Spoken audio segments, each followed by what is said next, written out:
So I was thinking about taking on the challenge of doing something with Obsidian put on by Kyle and Patrick of their YouTube channels.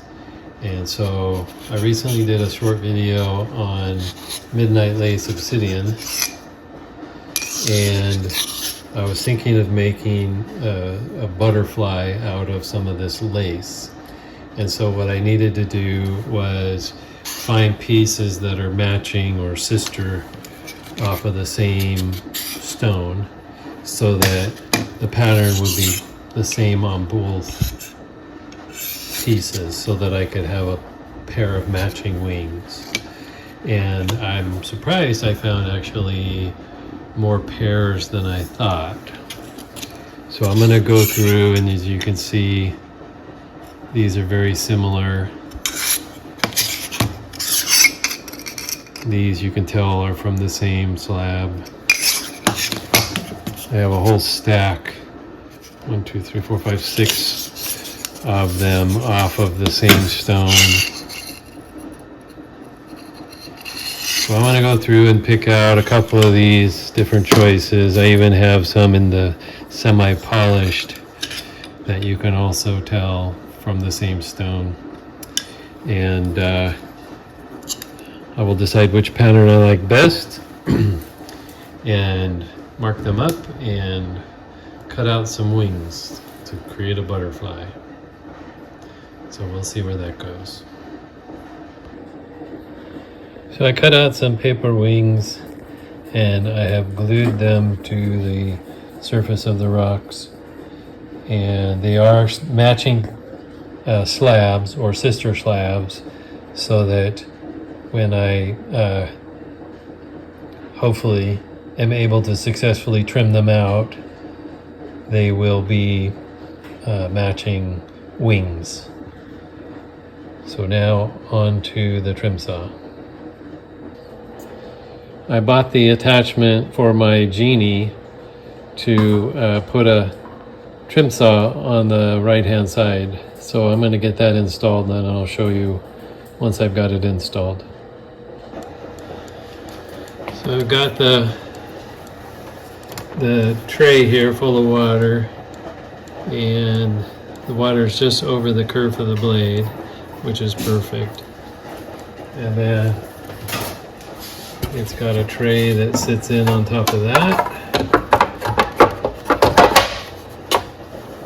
and a little splash guard that goes in the front, and then a hood that goes over the top.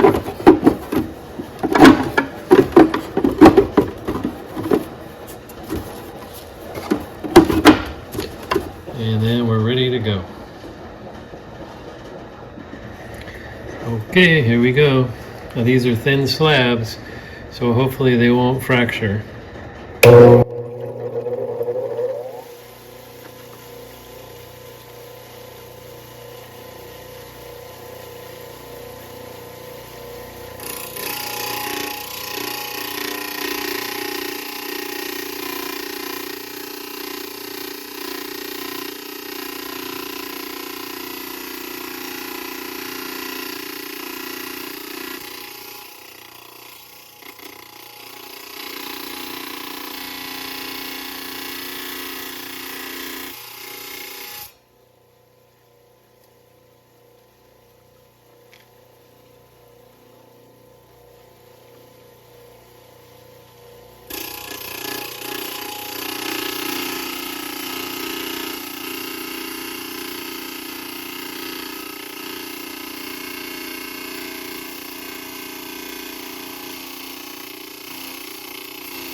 could have done this line as well, but because the other piece came loose, I've got to recenter it first. So I'm going to stop where I am.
Well, I got super lucky with the way these things fractured because they basically went right along the line I needed.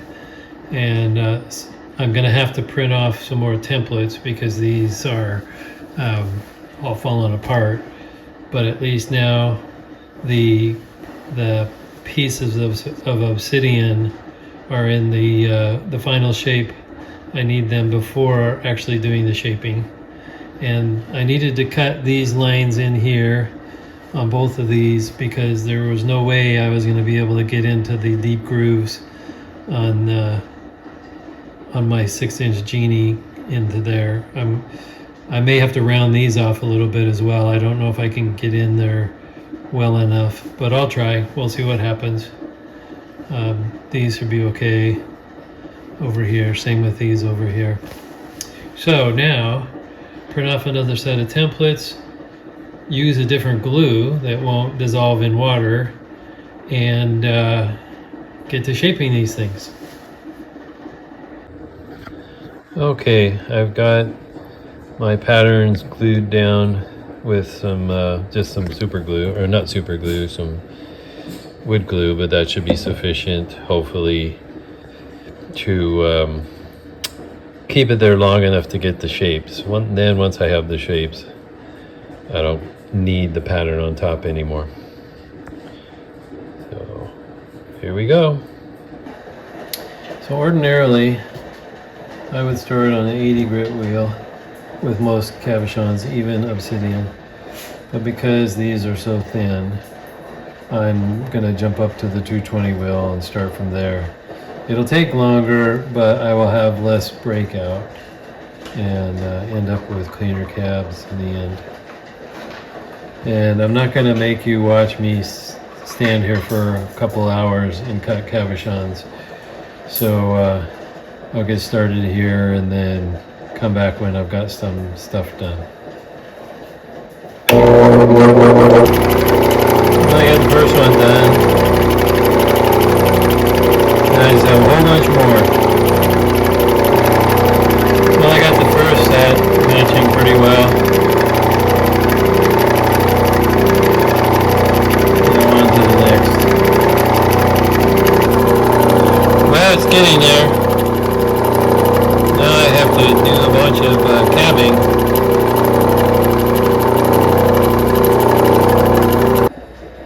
I'm going to get started on my backup set.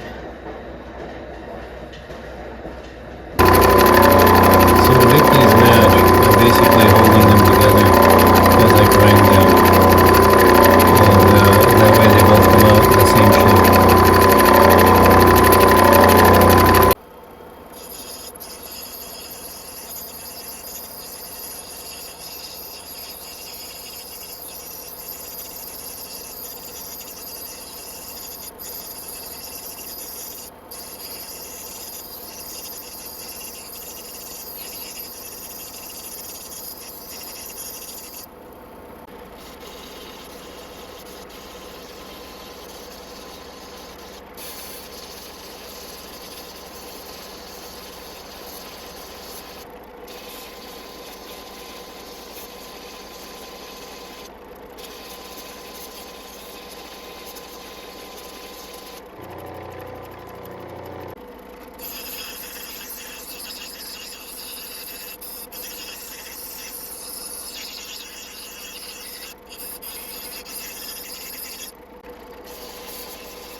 Well, I got one set done. Now I need to create a body for them.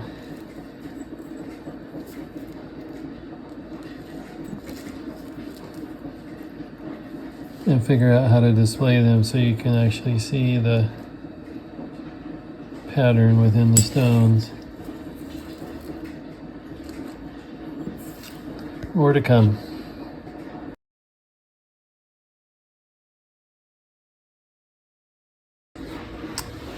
Okay, it's the morning of November 28th, and I've got the wings done, but now I need to do the bodies. And I'm going to try making them out of this piece of Aurora Borealis. And hopefully they're long enough. It'll be close. And it's 28 degrees outside and only a little bit warmer here in the garage. So it's going to be a fun day.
Alright, now I'm going to epoxy these together, and then once I get the body done, I will get those assembled as well.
I'll let them dry for a little while and come back to them.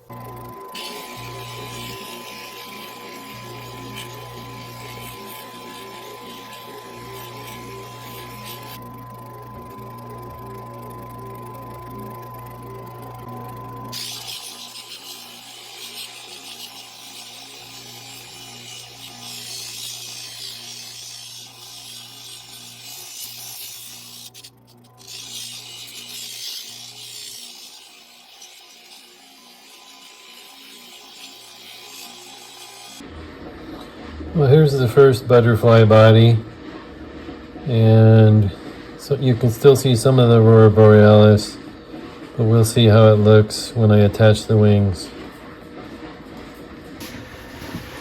Okay, so let's see if putting these on packing tape actually worked.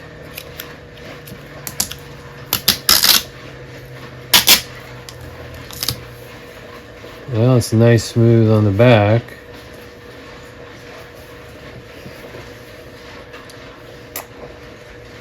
I think that's going to work very, very well.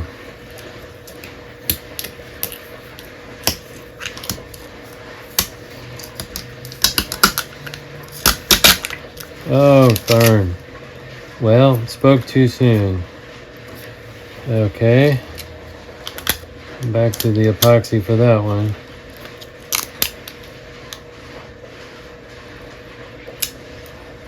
I'll line it up right.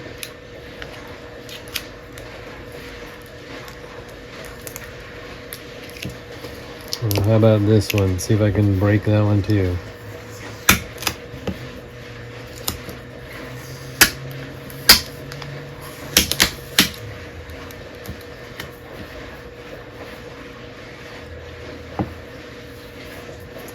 Well, that one worked.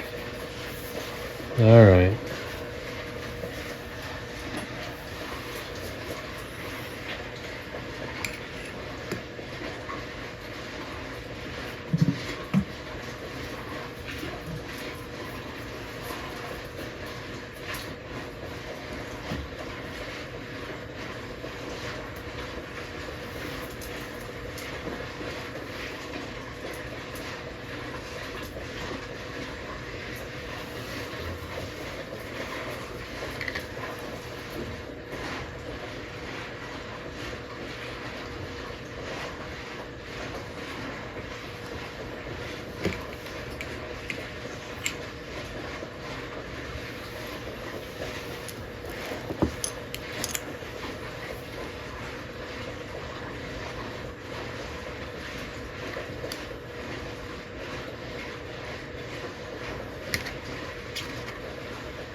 Okay, let's see how this round works.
All right, now these need to dry for a while, and we'll come back and check them out. I may have to do something else with the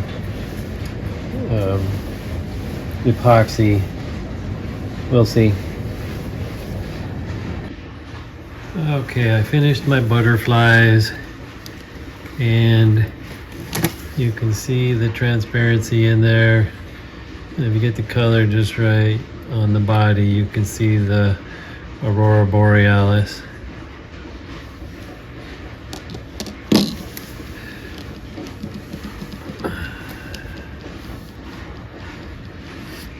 That's my contribution to Obsidian Week, and I even put silver antennas on there. It's been a lot of work, but a lot of fun. And thanks Kyle and Patrick for putting it on.